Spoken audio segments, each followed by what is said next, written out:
Após o recente episódio de violência contra uma jornalista durante a entrevista, a omissão das mulheres de esquerda só escancara a farsa do feminismo e do discurso de direitos humanos. Este é o Visão Libertária, sua fonte de informações descentralizadas e distribuídas. Esse artigo foi escrito por historiador libertário, revisado e narrado por Coreia com K. Para variar, as mulheres mais emblemáticas do governo Lula, que vivem levantando a bandeira dos direitos femininos, ignoraram a agressão sofrida pela jornalista Denise Ortiz da Rede Globo. O caso aconteceu no Palácio Itamaraty no dia 30 de maio, quando jornalistas foram agredidos por um agente do Gabinete de Segurança Institucional, o GCI, do governo federal, durante coletiva de imprensa com Nicolás Maduro. Denise Ortiz levou um forte soco na região do peito, local onde ela colocou uma prótese devido a uma cirurgia, e isso a deixou bastante traumatizada. A jornalista reclamou em transmissão na TV Globo detalhando a agressão sofrida. Soco no peito, que prende a respiração. A impressão que deu é que explodiu tudo dentro de mim. Sensação de impotência e de violência que você sente na pele. O chocante é que mesmo após a repercussão nacional da violência, as figuras femininas do governo Lula, como a própria presidente nacional do PT, Gleisi Hoffmann, além de Simone Tebet e a esposa do Lula, a Janja, não quiseram comentar sobre o assunto. Isso só nos mostra que a esquerda usa o discurso dos direitos das mulheres e a pauta feminista como bandeiras para atrair eleitores e nada mais. Além das mulheres, outros grupos como negros e indígenas não passam de instrumentos para se alcançar o poder e manter alguma popularidade. Se o agressor de Denise Ortiz tivesse sido um homem de direita, aí sim seria motivo para levantar a bandeira feminista e fingir a preocupação com a violência contra as mulheres. Mas como era a segurança de Maduro e do GCI, não era conveniente protestar contra a violência. Além das mulheres em posição de poder no governo, o próprio presidente Lula, que supostamente defende a democracia e veio para implementar um governo do amor, ficou em silêncio sobre o ocorrido. Irônico que horas antes da agressão sofrida pela jornalista, Lula discursou negando as violações à democracia, aos direitos humanos e às liberdades individuais que ocorriam na Venezuela. Lula finge que nada acontece num país que sofreu o maior êxodo de refugiados da América Latina, mesmo que instituições como a ONU já tenham denunciado os crimes contra direitos humanos e contra as liberdades de imprensa. Ministras que supostamente combatem a violência contra mulheres, entre elas a Aniele Franco, da pasta Igualdade Racial, e Sônia Guajajara, povos indígenas, também não disseram nada. E para piorar, até mesmo o ministro dos Direitos Humanos, Silvio Almeida, resolveu ignorar o episódio. No entanto, a ministra das Mulheres, Cida Gonçalves, resolveu se manifestar no dia 31 de maio, sendo uma das poucas vozes a favor da repórter. Além dela, outras poucas manifestações foram do Itamaraty e da Secretaria de Imprensa da Presidência da República, que avisaram que providências seriam tomadas. Não se sabe qual providência foi tomada de fato e se houve alguma punição para os autores da violência. A verdade é que a própria vinda do ditador Maduro já deveria ser motivo de repúdio de todas as pessoas que alegam defender os direitos humanos e se opõem a governos autoritários. Na Venezuela, milhares de jornalistas e opositores foram presos, torturados e assassinados. Não existe liberdade de imprensa naquele país e é bem comum o uso da força para reprimir pessoas que ousam contestar o governo. Cabe mencionar também que a crise econômica e a sua hiperinflação causada por políticas socialistas e a ausência de teto de gastos no governo venezuelano fazem com que muitas pessoas não consigam ter o básico para sobreviver. Quantas mulheres tiveram que se prostituir em país que Lula admira como Cuba e Venezuela para comprar alimentos para os filhos? Isso nem sequer é assunto a ser considerado pelo governo do amor e seus ministros, que só levantam a bandeira feminista quando é conveniente. Ao longo das eleições de 2022, a candidata na época, Simone Tebet, se manifestava sempre a favor da liberdade de imprensa, além de defender a importância das mulheres na cobertura jornalística. Inclusive, em agosto do ano passado, ela publicou uma nota de repúdio criticando Bolsonaro, após ele ter respondido Vera Magalhães de forma áspera durante um debate.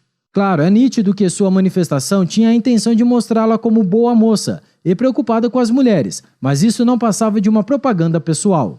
Simone teria afirmado que a presidência da República é lugar de exemplo, respeito à liberdade de imprensa e às mulheres.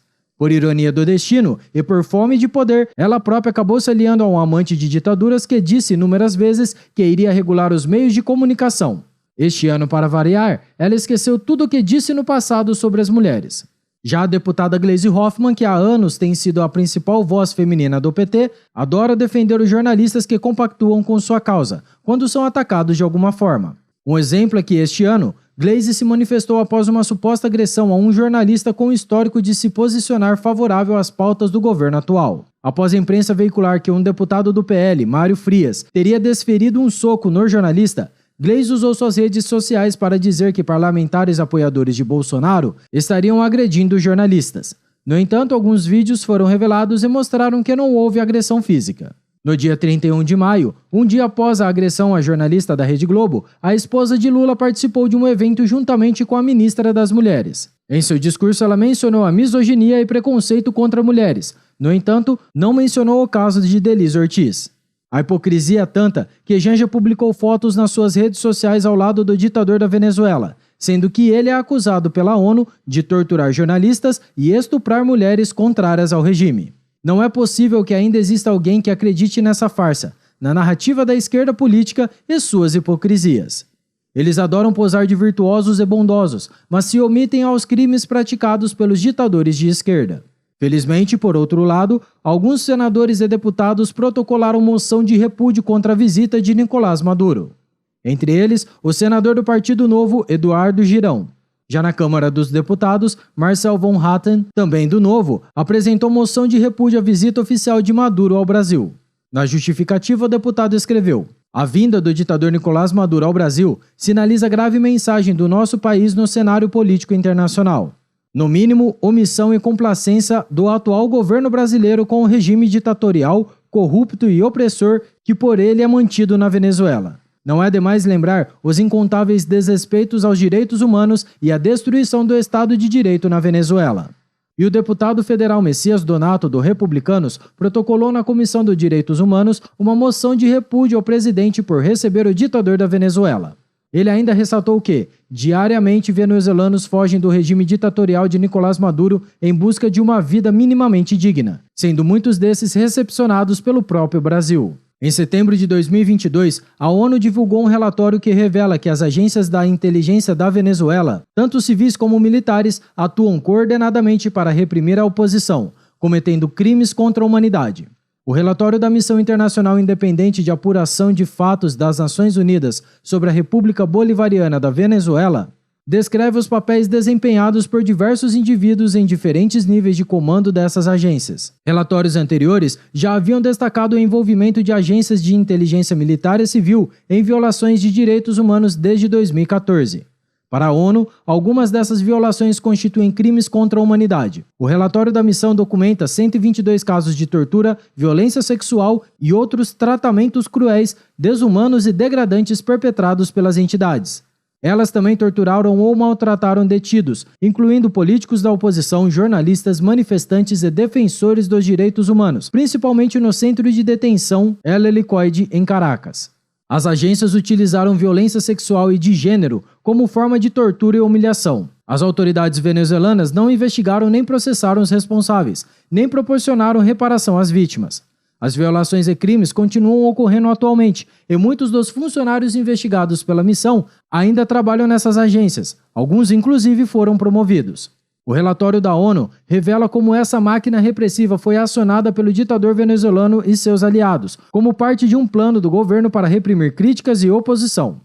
O relatório destaca a impunidade que envolve esses crimes contra a humanidade e enfatiza a necessidade de uma comunidade internacional garantir justiça e reparação para as vítimas. Infelizmente, a violência sexual e de gênero, privações e torturas, além de assassinatos, têm sido comuns na Venezuela há tempos.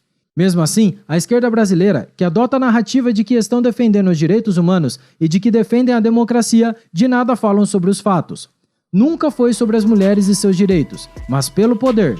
E não podemos nos esquecer disso. Obrigado por sua audiência. Se você gostou desse vídeo, clique no ícone de curtir abaixo e compartilhe em sua rede social. Se deseja ser notificado de outros vídeos, inscreva-se no canal e depois clique no ícone da campainha. Escreva artigos você também, acesse visãolibertaria.com. Até a próxima e tchau, obrigado.